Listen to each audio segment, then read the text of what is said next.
Alright, mga kababayan, mga kaibigan, mga katokis, mga kapots. Kamusta po kayong lahat? And welcome back po muli dito sa ating mumunting channel, Simply Tokis Vlog. Tayo po ay magbibigay ng maiksing komento, opinion at reaksyon sa mga mainit na usaping pang-politika sa ating bansa. Pag-usapan natin mga kababayan, dalawang bagay po, no? Unang-una dito, mukhang si Bongo at ang kanyang pamilya nalalagay po sa alanganin. Bakit? Kasi po, ang sabi po ng DPWH, walang sisinuhin. Sino ka pa? No, kung kinakailangan ikaw ay imbestigahan, maiimbestigahan ka. Maski na ikaw ay dating Special Assistant to the President, maski na ikaw ay isang senador ngayon, kinakailangan ka pa ring imbestigahan kasi yung pangalan mo, even though sabi mo wala kang kinalaman dyan, pero dawit ang iyong initial sa isang mag-asawang ayun, kumubra ng bilyong piso. Okay? At the same time, itong dalawang senator na nasasangkot sa flood control mess mga kababayan, bagsak po ang kanilang mga survey. Oo, daig pa nila yung puwetan nila. Buti yung puwetan nila nasa gitna. Sila po, yung survey number nila nandun sa talampakan. O di kaya pwede nyo nang itapon sa basura. O malalaman nyo po kung sino yan mamaya-maya. Shout out po lahat sa inyo and may God bless us all. So unahin natin mga kababayan, ito pong si Senator Bongo. Kasi po, nadawit po yung kanyang initial. Kurap lang talaga si Go. Ay mali po, mali. Sorry po ha, sorry. Kala ko yung CLTG kurap lang talaga si Go Sorry po, Senator Bongo ha. Sorry po. Publicly yun ha. Sorry po. Christopher Lawrence Tesoro Go, the CLTG. Yan po, ha? Initial po yan ang pangalan ni Go na ginamit ng tatay niya doon sa kanilang company. O bakit nga naman ginagamit yung CLTG? Bakit hindi pwedeng magpangalan sa pangalan ng tatay mo, Alfredo Go? O bakit hindi na lang AG? O, ako'y gago? Anong gusto mo? Siguro ayaw ng tatay niya na sabihin niyang ako ay gago, kaya ang ginamit niya Christopher Lawrence Tesoro Go. Yun po yun mga kababayan no? Pero sa atin, ang sabi natin, yun na yun. Baka mayari tayo ni Go. Bakit nga naman gagamitin ng tatay mo? Ano ang meron sa initials mo? Why did he use it on his company name? Bakit? Nakikita mo yung rationality, Mr. Senator Go? Ha? Bakit hindi mo ma-explain? Bakit ginamit ng tatay mo at nag-agree ka? Di sana kung hindi ka nag-agree, sinabi mo sa tatay mo on the very onset of creating that company name, tatay, chong choy lak, boko like, gana. Ayun mga, tay lak, di pwede lak, gamitin lak, ang initial ko lak, kasi ako ay bata ni Mayor Duterte lak, chokolong chocolate, ganon. don't like, ha? Don't like, name like. Ang kulit mga kababayan. Dapat ganun Bongo sinabi mo sa tatay mo Tatay, hindi pwede. Bakit? Kasi sa unang-una, Christopher Lawrence Tesoro Go. Tao ako ni Duterte. Mamaya sabihin nila, pag nakakuha ka ng ilang kontrata dito sa Davao, tulad ng ganyan, yung mga buildings, any infrastructure tie, sasabihin nila, ay, siyempre, napagbigyan yan, no? Biruin mo, kanang kamay ni Duterte yan, si Go. Saka yung pangalan ng company, Christopher Lawrence Tesoro Go. Pag nakita nila yan, ay kay Sapto. O yung kaya assistant ni Digong nung mayor siya. Di ba? Ilang bilyon ang nakuhang proyekto ng tatay mo gamit ang initial mo. Di ba?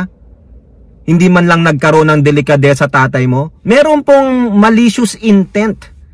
It's the malicious intention of your family members why they use your acronym. At the first place, why you did not refuse them to use your initial. So therefore, there is also a malicious intent on your side. Diba? Hindi mo nakikita yon? Ang tawag doon, delikadesa naman. Oo. Napaka-powerful nung initial mo Diba? Tagabulong ka nga kay Duterte. Butler ka ni Duterte. Anything you want, gagawin ni Duterte. Remember?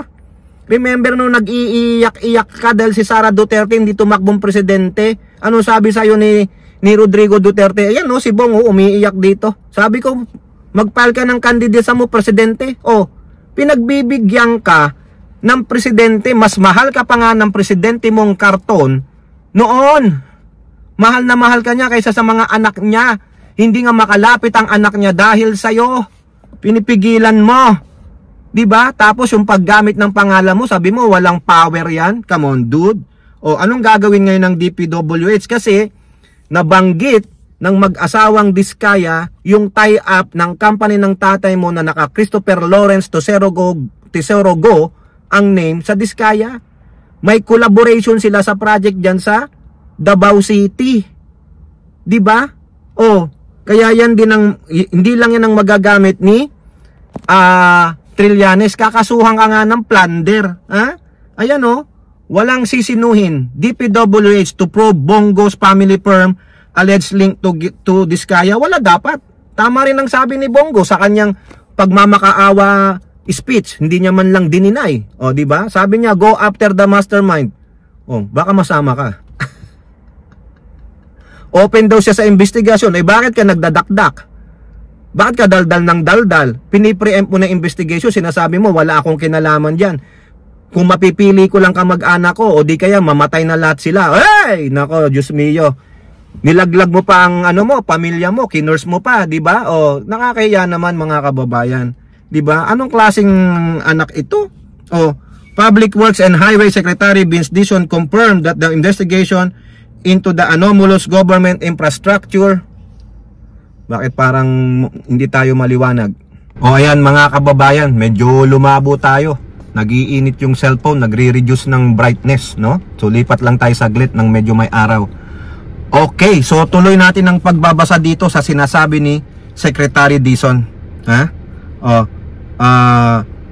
Secretary Dizon said that the investigation into the anomalous government infrastructure projects will include the company owned by the family of Senator Christopher Go. Ito po ang sabi niya sa interview niya sa Bilyonaryo. First of all, again, we have to base everything on facts and evidence. And 2 days ago, I spoke to the Ombudsman specifically about this. And he asked me to look onto the contracts of the Diskaya companies from 2016 onwards. Because, and this is in fact, during the Blue Ribbon hearing, the Diskaya admitted, tingnan mo, Bongo, inamin ng Diskaya that they got bigger and more lucrative contracts 2016 onwards. Ibig sabihin, in-enable sila ni Digong. Nung panahon ni Digong, laganap ang korupsyon.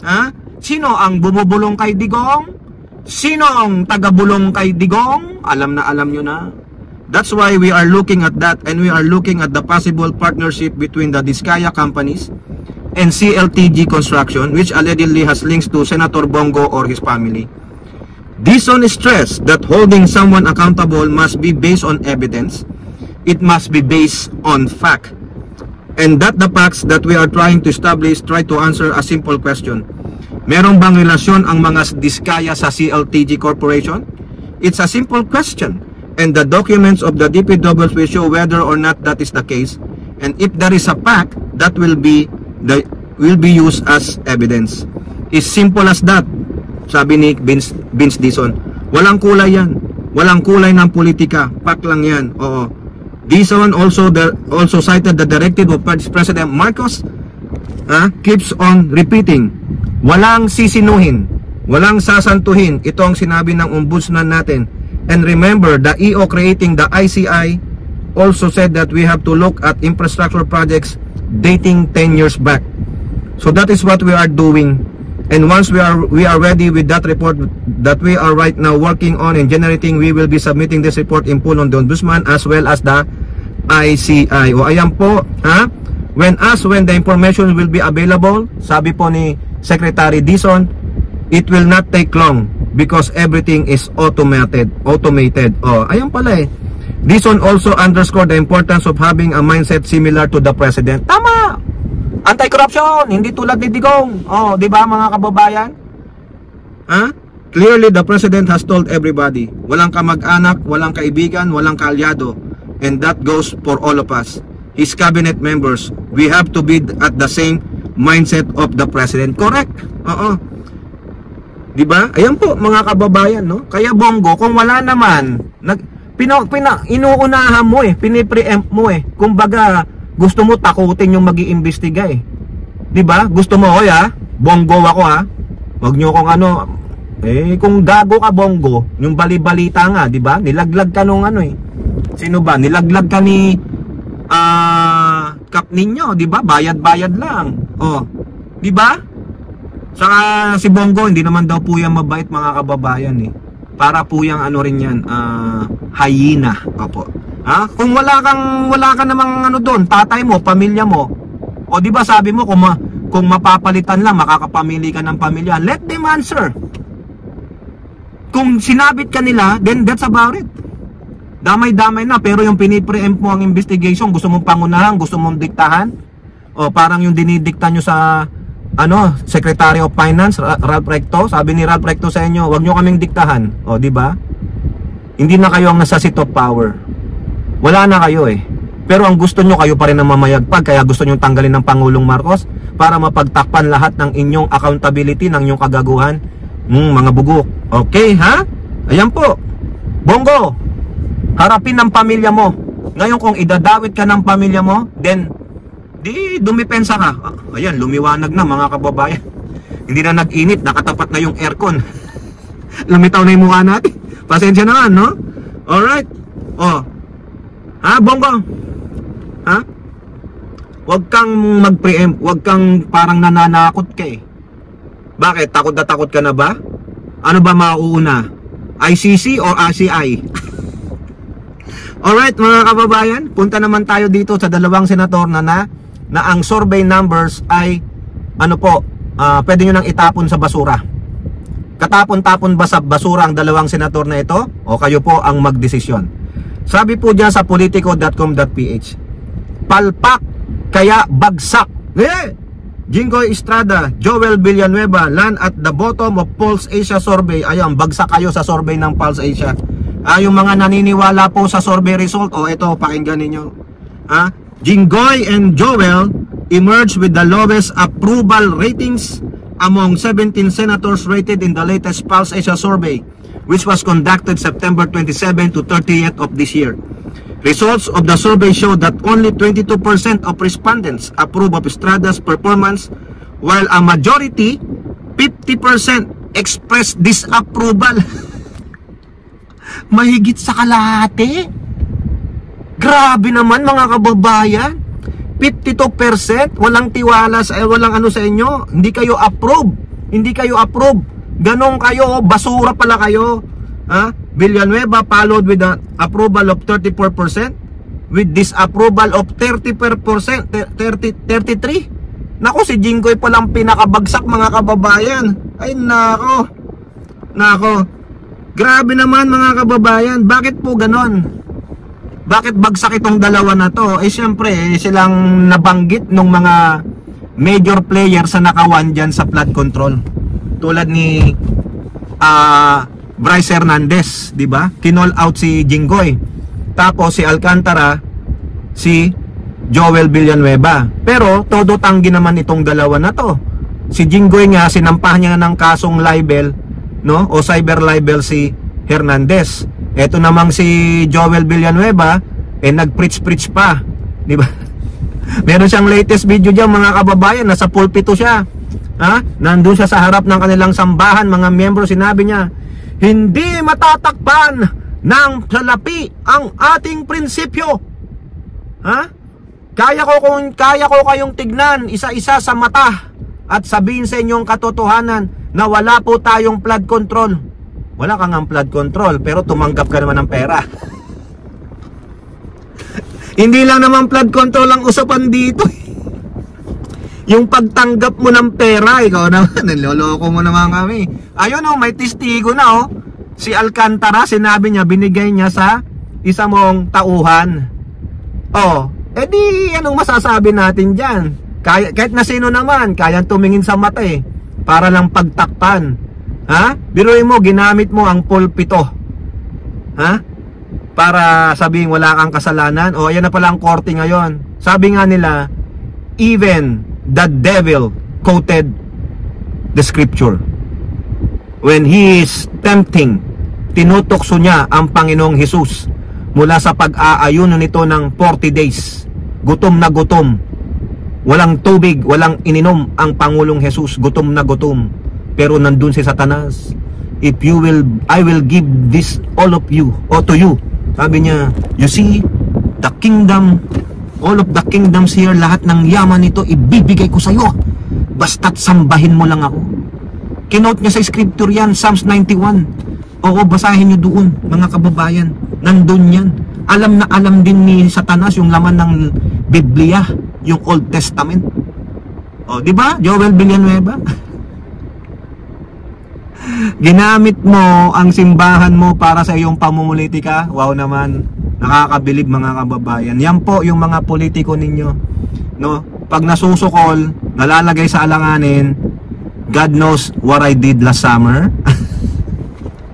Gagamit po ng mga pangalan ng Diyos, magko-quote ng Bible quotes. Ay no, ewan ko. So kayo pong magpasya mga kababayan. Base po yan sa resulta ng survey. Bagsak po yung dalawa. Sila po ang pinakakulelat, no? Oh, paano nyo pa mababawi ang imahe nyo? Kaya nga puro kayo damage control. Gamit nyo pa ang simbahan ninyo. Grabe, oh. Kung ako dyan, membro dyan, alis na ako. Politically motivated na po ang simbahan ninyo. It's not about spiritual life. Hindi po kayo lalago dyan sa inyong spiritual na pamumuhay. Okay, so kayo po, ano po yung masasabi? Comment down below and don't forget to like and share. Hope to see you in the next videos. Bye-bye. God bless.